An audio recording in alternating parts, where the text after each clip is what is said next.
The gold standard is a monetary system in which the standard economic unit of account is a fixed weight of gold. Under the gold standard, currency issuers guarantee to redeem notes upon demand in that amount of gold. Governments that employ such a fixed unit of account, which will redeem their notes to other governments in gold, share a fixed currency relationship. The gold standard is not currently used by any government or central bank, having been replaced completely by fiat currency. However, private currency backed by gold is in use. Section 1. Why gold? The history of money consists of 3 phases. Commodity money, in which actual valuable objects are bartered, then representative money, in which paper notes, brackets, often called certificates, close brackets, are used to represent real commodities stored elsewhere, and finally fiat money, in which paper notes are backed only by the traders, quote, full faith and credit, close quote, in the government. Gold was a common form of commodity money due to its rarity, durability, easy divisibility, brackets, fungibility, close brackets, and the general ease of identification, often in conjunction with silver. Silver was typically the main circulating medium, with gold as the metal of monetary reserve. Commodity money is troublesome and risky to transport, vulnerable to debasement, and subject to hoarding. It also does not allow the government to control or regulate the flow of commerce within their dominion with the same ease that a standardized currency does. As such, commodity money gave way to representative money, and gold and other specie were retained as its backing. The gold standard variously specified how this backing would be implemented, including the amount of specie per currency unit. The currency itself is just paper, and so has no innate value, but is accepted by traders because it can be redeemed any time for the equivalent specie. A US silver certificate, for example, could, brackets, and still can, close brackets, be redeemed for an actual piece of silver. Representative money and the gold standard protect citizens from hyperinflation and other abuses of monetary policy, as was seen in some countries during the Great Depression.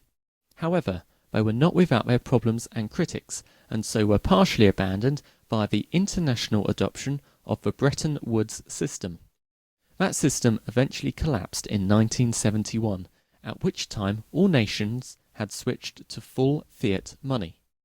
Former US Federal Reserve Chairman Alan Greenspan has argued that the fiat money system of today has retained the favourable properties of the gold standard because central bankers have pursued monetary policy as if the gold standard were still in place. Section 2. Disadvantages. Beyond the difficulty in transporting, storing, and preventing the debasement of gold, one of the main disadvantages of the gold standard is that it artificially inflates its value, increasing the cost of items and industrial processes in which it is used.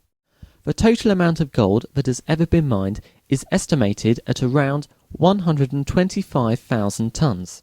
At the former gold price of around USD $640 per troy ounce, or around $20,000 per kilogram, the value of this entire planetary stock would be USD $2.5 trillion, which is less than the value of currency circulating. In the United States alone, more than $7.3 trillion is in circulation. Under the gold standard, gold mined at a different rate than the economy grows can produce both inflation when deposits are discovered, and extraction, and deflation when they are mined to exhaustion.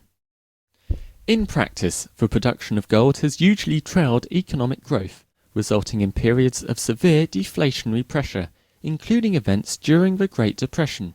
Finally, using a fixed commodity as a monetary standard gives central banks substantially fewer options with which to respond to economic crises and stimulate economic growth.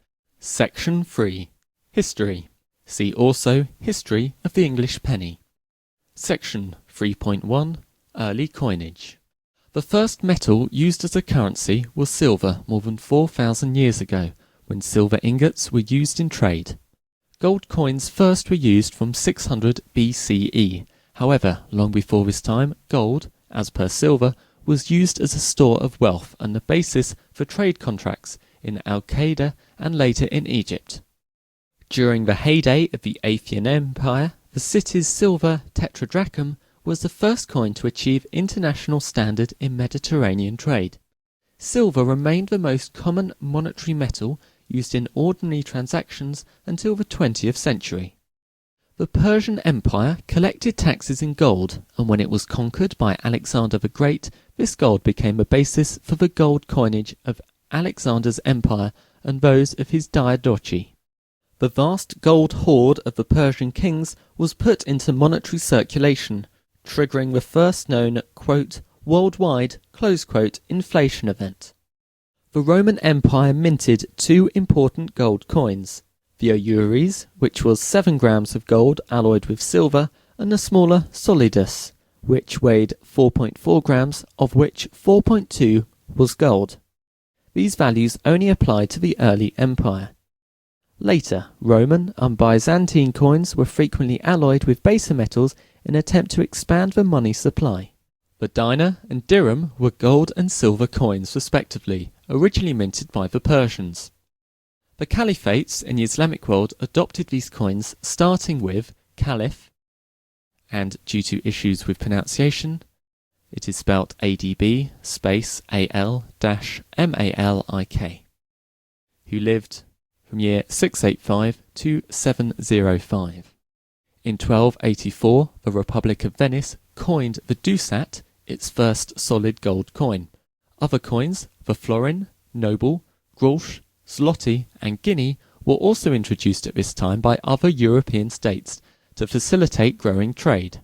Beginning with the conquest of the Aztec and Inca empires, Spain had access to stocks of new gold for coinage in addition to silver.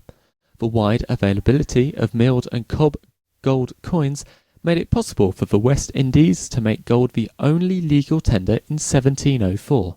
The circulation of Spanish coins would create the unit of account for the United States, the dollar, based on the Spanish silver real, and Philadelphia's currency market would trade in Spanish colonial coins.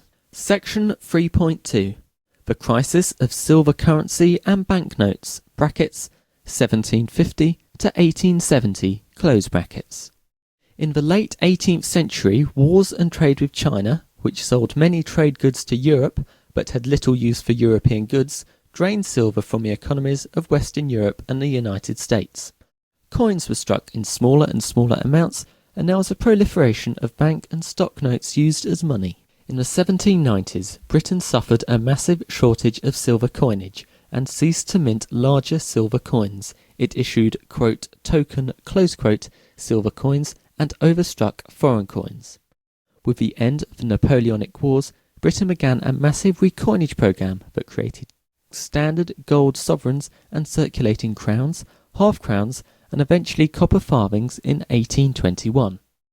In 1833, Bank of England notes were made legal tender, and redemption by other banks was discouraged. In 1844, the Bank Charter Act established that Bank of England notes fully backed by gold were the legal standard. According to the strict interpretation of the gold standard, this 1844 Act marks the establishment of a full gold standard for British money. There were 113 grains, brackets 7.32 grams, close brackets, of gold to £1 sterling. The US adopted a silver standard based on the, quote, Spanish milled dollar, close quote, in July 1785. This was codified in the 1792 Mint and Coinage Act.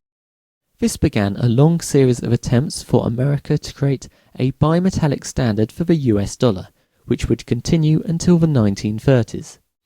Because of the huge debt taken on by the US federal government to finance the Revolutionary War, silver coins struck by the government left circulation, and in 1806 President Jefferson suspended the minting of silver coins. The US Treasury was put on a strict, quote, hard money, close quote standard, doing business only in gold or silver coins as part of the Independent Treasury Act of 1846, which legally separated the accounts of the federal government from the banking system.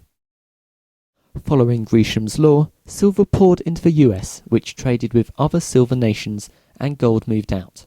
In 1853, the US reduced the silver weight of coins to keep them in circulation. Section 3.3. Establishment of the International Gold Standard. Germany was created as a unified country following the Franco-Prussian War. It established the mark. Rapidly, most other nations followed suit. Gold became a transportable, universal and stable unit of valuation, and the world's dominant economy, the United Kingdom, had a long-standing commitment to the gold standard. See also globalization. Section 3.4. Dates of adoption of the gold standard. Bullet point. 1717, United Kingdom, at £1 to 113 grains, brackets, 7.32 grams, close brackets, of gold. Bullet point. 1854, Portugal, at 1,000 real to 1.62585 grams gold. Bullet point. 1871, Germany, at 2,790 gold marks to 1 kilogram gold. Bullet point. 1873, Latin Monetary Union, brackets, Belgium, Italy, Switzerland, France, close brackets, at 31 francs to 9 grams gold. Bullet point. 1873, United States de facto, at $20.67 to 1 OZT. Bullet point. 1875, Scandinavian Monetary Union, brackets, Denmark, Norway and Sweden, close brackets, at 2,480 krone to 1 kilogram gold. Bullet point. 1875, Netherlands, at 1 guilder to 0.6048 grams of gold. Bullet point. 1876, France internally. Bullet point. 1876, Spain, at 31 pesetas to 9 grams gold. Bullet point. 1878, Finland, at 31 marks to 9 grams gold. Bullet point. 1879, Austria, brackets, C, Austrian florin and Austrian crown, close brackets. Bullet point. 1893, Russia, at 31 rubles to 36 grams gold. Bullet point. 1897, Japan, at 1 yen to 1.5 grams gold. Bullet point. 1898, India, brackets, C, Indian rupee, close brackets. Bullet point. 1900, United States, de jure. Throughout the decade of the 1870s, deflationary and depressionary economics created periodic demands for silver currency. However, such attempts generally failed and continued the general pressure towards a gold standard. By 1879, only gold coins were accepted through the Latin Monetary Union, composed of France, Italy, Belgium, Switzerland, and later Greece, even though silver was, in theory, a circulating medium. Section 3.5. Gold standard from peak to crisis, brackets, 1901 to 1932, close brackets. Section 3.5.1. Abandoning the standard to fund the war. The British government ended the convertibility of Bank of England notes to gold in 1914 to fund military operations during World War I. By the end of the war, Britain was on a series of fiat currency regulations, which monetised postal money orders and treasury notes. The government later called these notes banknotes, which are different from US Treasury notes. The United States government took similar measures. After the war, Germany, losing much of its gold in reparations, could no longer coin gold, quote, Reichsmarks, close quote, and moved to paper currency, although the Weimar Republic later introduced the, quote, Rentenmark, close quote, and later the gold-backed Reichsmarks in an effort to control hyperinflation. In the UK, the pound was returned to the gold standard in 1925 by a somewhat reluctant Winston Churchill. Although a higher gold price and significant inflation had followed the World War I ending of the gold standard, Churchill returned to the standard at the pre-war gold price. For 5 years prior to 1925, the gold price was managed downward to the pre-war level, causing deflation throughout these countries using the pound sterling. This deflation reached across the remnants of the British Empire everywhere the pound sterling was still used as a primary unit of account. The British government abandoned the standard again on September 20th, 1931. Sweden abandoned the gold standard in October 1931, the US in 1933, and other nations were, to one degree or another, forced off the gold standard. Section 3.6 Depression and World War II. Section 3.6.1 British hesitate to return to gold standard. During the 1939 to 1942 period, the UK depleted much of its gold stock in purchases of munitions and weaponry on a, quote, cash and carry, close quote, basis from the US and other nations. This depletion of the UK's reserve convinced Winston Churchill of the impracticality of returning to a pre-war style gold standard. John Maynard Keynes, who had argued against such a gold standard, became increasingly influential. He proposed a more wide-ranging version of the, quote, Stability Pact, close quote, style gold standard, later expressed in the Bretton Woods Agreement. Section 3.7 Post-War International Gold Standard, brackets 1946 to 1971, close brackets. See main article, Bretton Woods System. Section 4 Theory. The theory of the gold standard rests on the idea that inflation is caused by an increase in the supply of money, an idea advocated by David Hume, and that uncertainty over the future purchasing power of currency depresses business confidence and leads to reduced trade and capital investment. Section 4.1 Differing definitions of gold standard. If a monetary authority holds sufficient gold to convert all circulating money, then this is known as a 100% reserve gold standard, or a full gold standard. In some cases, it is referred to as the gold specie standard, to more easily separate it from the other forms of gold standard that have existed at various times. The 100% reserve standard is generally considered unworkable because the quantity of gold in the world is too small a quantity of money to sustain current worldwide economic activity, and the, quote, right, close quote, quantity of money, brackets, i.e. one that avoids either inflation or deflation, end brackets, is not a fixed quantity, but varies continuously with the level of commercial activity. In an international gold standard system, which may exist in the absence of any internal gold standard, gold, or a currency that is convertible into gold at a fixed price, is used as a means of making international payments. Under such a system, when exchange rates rise above or fall below the fixed mint rate by more than the cost of shipping gold from one country to another, large inflows or outflows occur until the rates return to the official level. International gold standards often limit which entities have the rights to redeem currency for gold. Under the Bretton Woods system, these were called, quote, SDR, close quote, for special drawing rights. Section 4.1.1 Perceived stability offered by gold standard. The gold standard, in theory, limits the power of governments to inflate prices through excessive issuance of paper currency. It is also supposed to create certainty in international trade by providing a fixed pattern of exchange rates. Under the classical international gold standard, disturbances in the price level in one country would be wholly or partially offset by an automatic balance of payment adjustment mechanism called the, quote, price specie flow mechanism, close quote. At the time of the Bretton Woods Agreement, it was believed that markets were always internally clear. Say's law. However, in practice, wages, not capital, depreciate in price first. Section 4.1.2 Mundell-Fleming Model.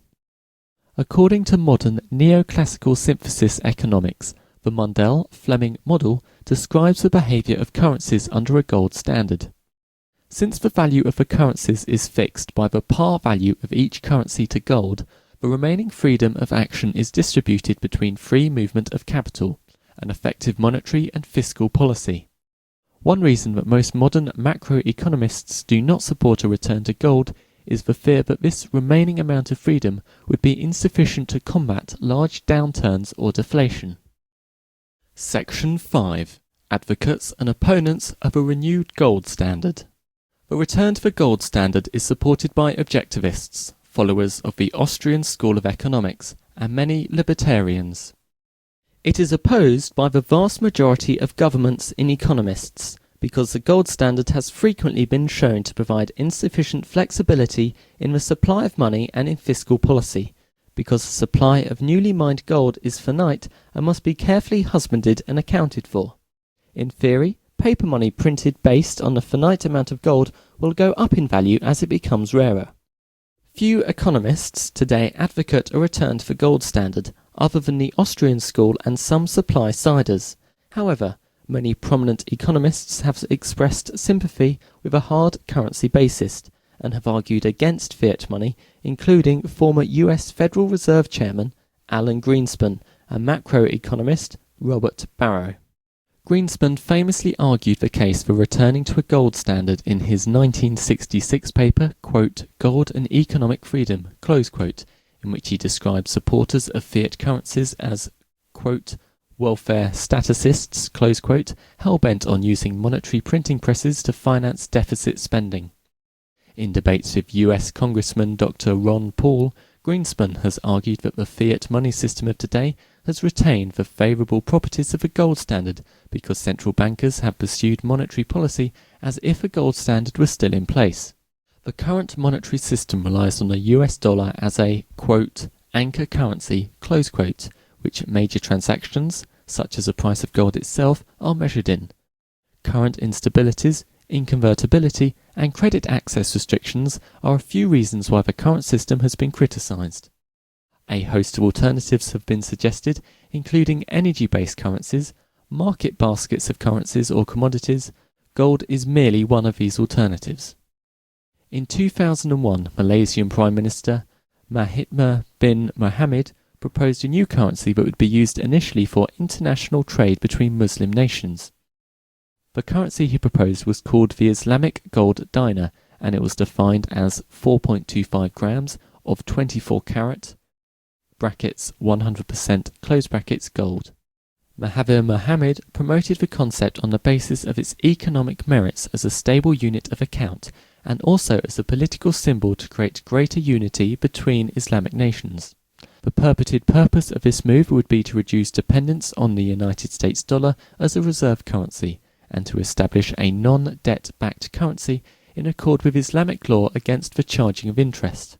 However, to date, Mohamad's proposed gold dinar currency has failed to become an accomplished fact. Section 6. Gold as a reserve today. Main article: Official gold reserves. During the 1990s, Russia liquidated much of the former USSR's gold reserves, while several other nations accumulated gold in preparation for the economic and monetary union. The Swiss franc left a full gold convertible backing. However, gold reserves are held in significant quantity by many nations as a means of defending their currency and hedging against the US dollar, which forms the bulk of liquid currency reserves. Weakness in the US dollar tends to be offset by strengthening of gold prices. Gold remains a principal financial asset of almost all central banks, alongside foreign currencies and government bonds. It is also held by central banks as a way of hedging against loans to their own governments, as a, quote, internal reserve, close quote. Approximately 25% of all above-ground gold is held in reserves by central banks. Both gold coins and gold bars are widely traded in deeply liquid markets, and therefore still serve as a private store of wealth. Some privately issued currencies, such as digital gold currency, are backed by gold reserves. In 1999, to protect the value of gold as a reserve, European central bankers signed the, quote, Washington Agreement, close quote, which stated they would not allow gold leasing for speculative purposes, nor would they, quote, enter the market as sellers, close quote, except for sales that had already been agreed upon.